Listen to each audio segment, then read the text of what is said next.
Dette er Christines videofremlæggelse af modul 7, kosmologi. Og vi skal tale om den misforståelse om, at galakser ikke vil kunne fjerne sig fra os eller en hvilken som helst iagttager med en fart større end lysets hastighed. Dette er forkert.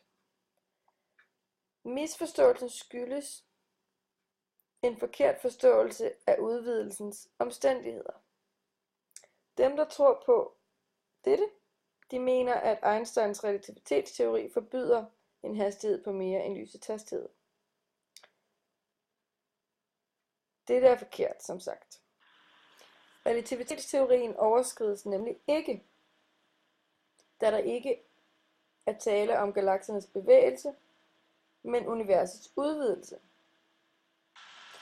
Der er proportionalitet mellem hastighederne af galakser og afstanden fra der, man kigger på udgangspunktet.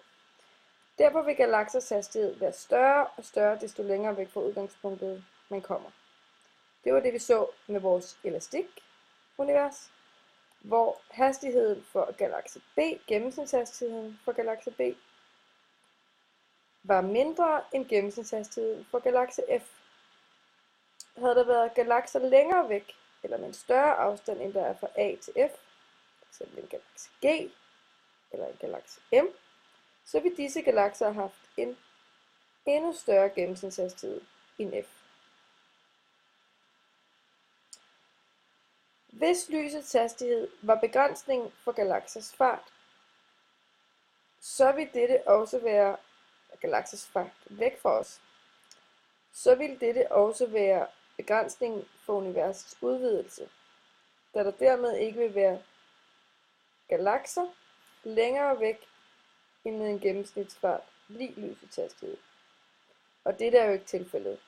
Universet er ikke begrænset på den måde. Og det var det.